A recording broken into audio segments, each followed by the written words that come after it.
नमस्कार मित्रों, इस वीडियो में हम बात करेंगे सूक्ष्म शरीर के बारे में। हम जानने की कोशिश करेंगे कि सूक्ष्म शरीर क्या है, क्या इसकी कार्य प्रणाली है और किस प्रकार हम अपने बॉडी में अपने सूक्ष्म शरीर का अनुभव कर सकते हैं।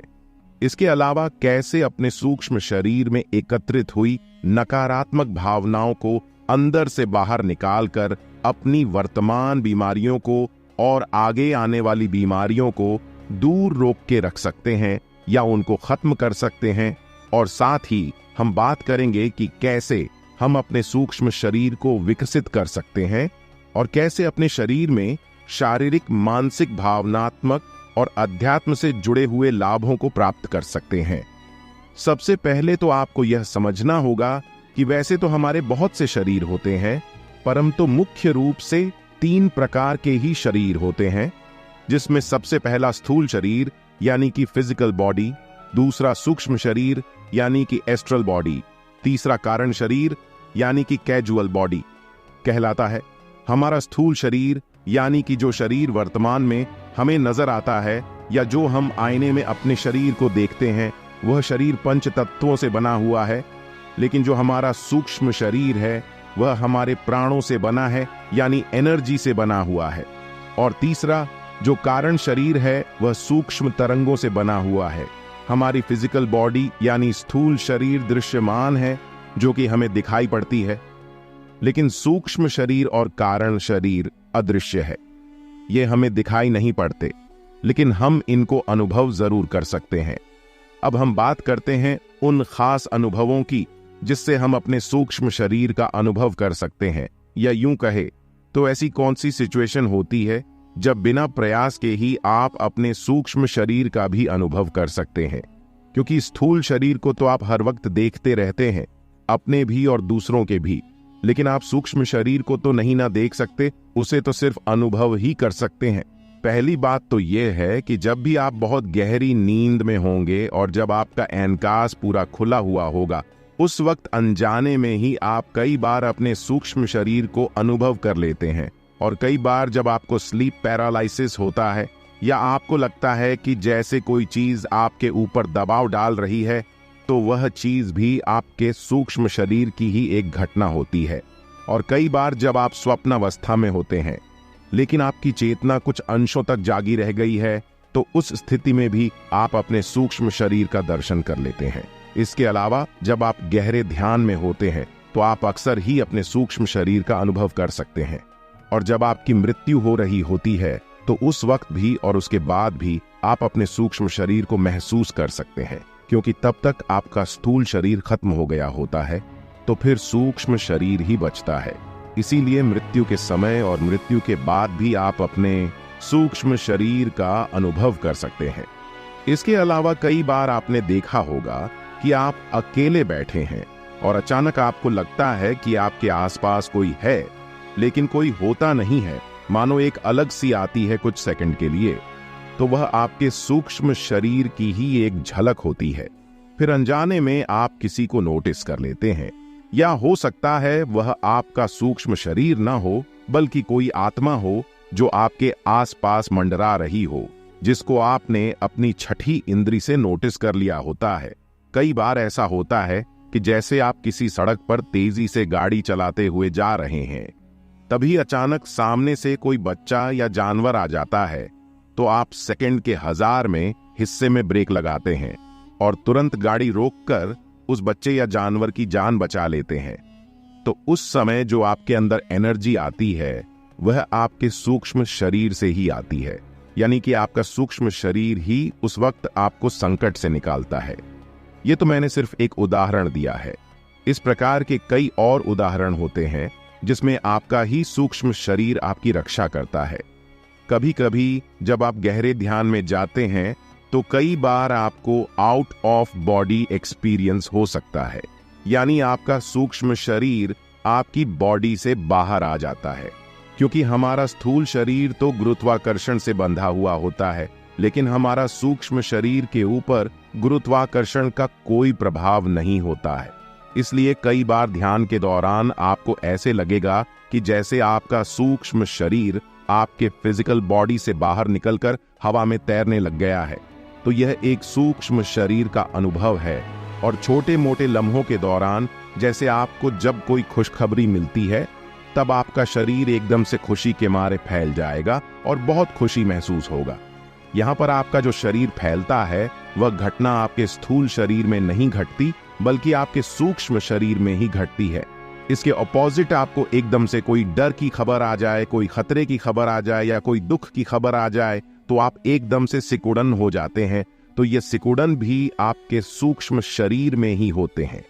अतः इस प्रकार के मिश्रित अनुभव कई बार हमारे जीवन में होते रहते हैं, जिनमें आप अपने सूक्ष्म शरीर का अनुभव कर पाते हैं। अब हम कुछ और पहलुओं की बात करते हैं।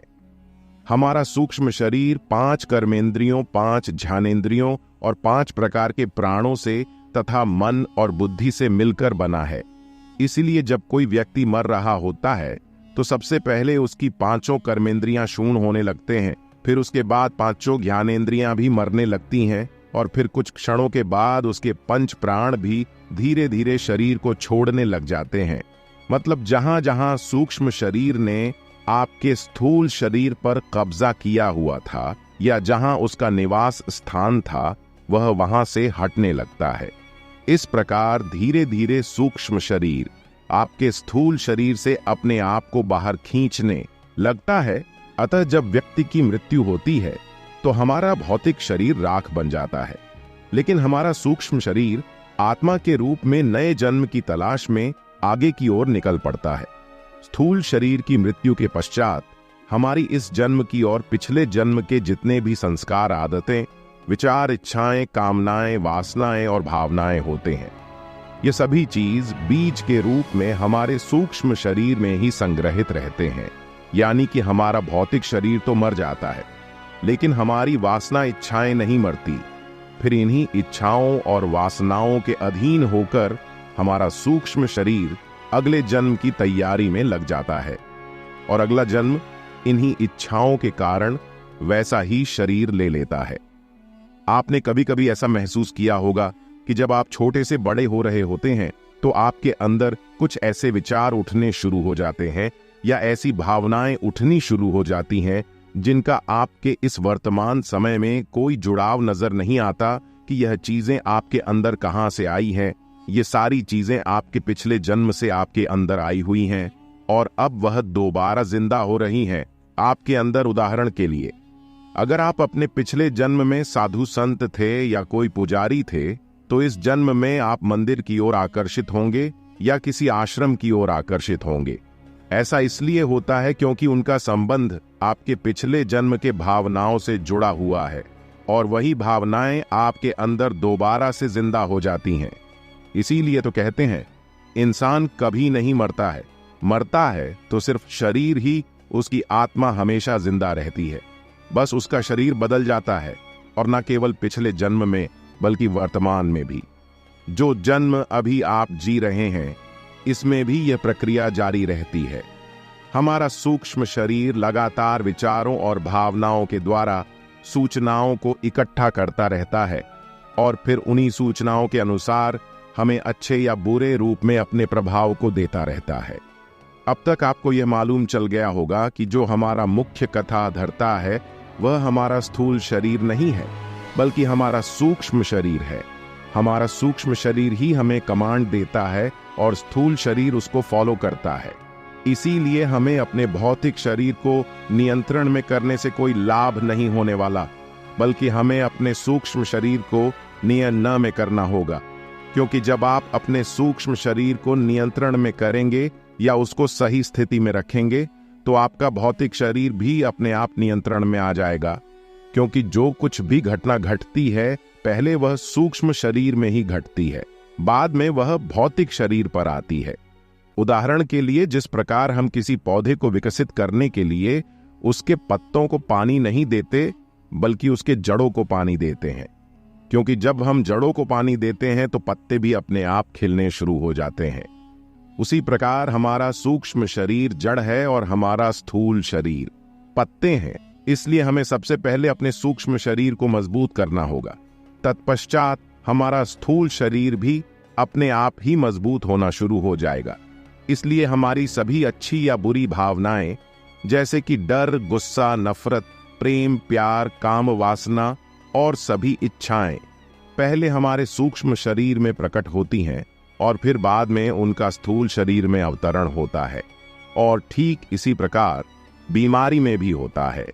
हमारे शरीर में जो भी बीमारी आती है, खासकर जब कोई बड़ी या गंभीर बीमारी आती है, तब वह एकदम से हमारी फूल शरीर में मैनिफेस्ट नहीं होती, बल्कि सबसे पहले उस बीमारी का बीज हमारे सूक्ष्म शरीर में पड़ता है। फिर वही बीज जब बड़े हो जाते हैं तब उसका प्रकटीकरण स्थूल शरीर में होता है। तो कहने का तात्पर्य यह है कि हमारी भावनाएं और हमारे रोग, इन दोनों का जो उद्गम स्थल है वह सूक्ष्म बॉडी है, ना कि स्थूल बॉडी है।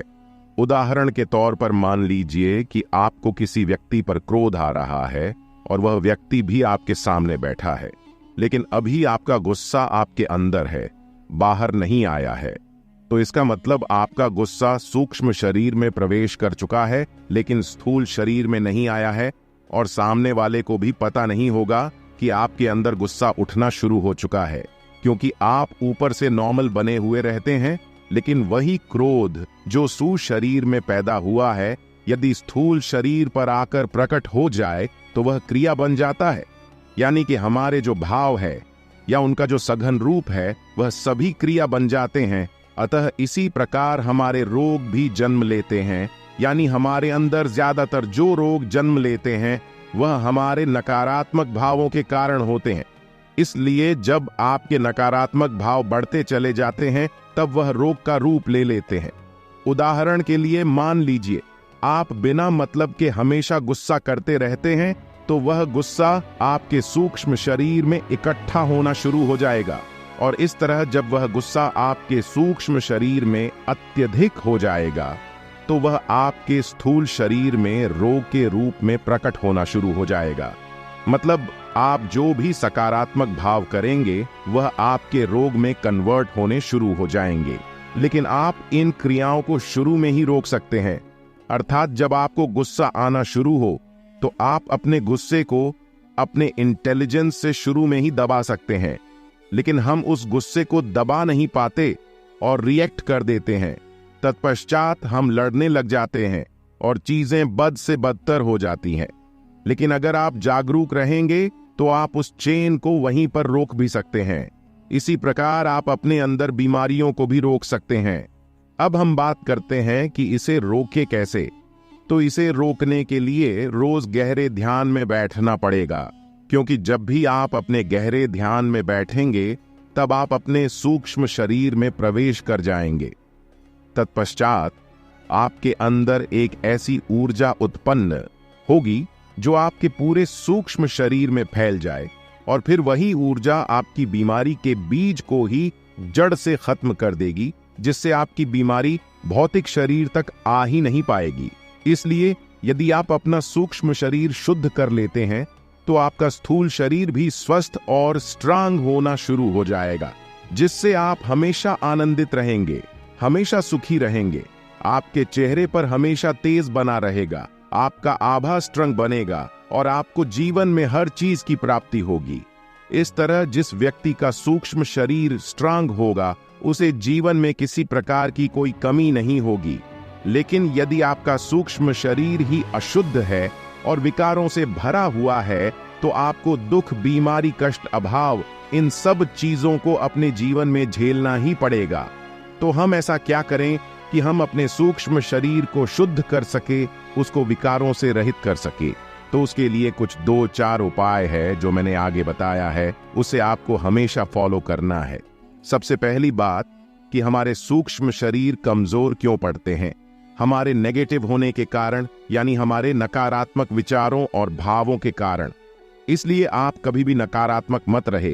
तनाव, चिंता, टेंशन, इन सब चीजों से बचे और अपने आप को हमेशा सकारात्मक रखें।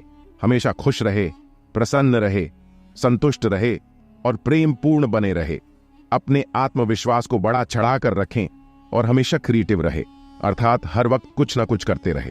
रोज एक्सरसाइज करें, क्योंकि जब आप एक्सरसाइज करेंगे तो आपका ब्लड इतना तेजी से सर्कुलेट करेगा कि उसके अंदर के जो ब्लॉक है वह ब्लड सर्कुलेशन से टूट जाएगा और आपको कभी कोई बीमारी नहीं होगी। रोज सुबह प्राणायाम अवश्य करें।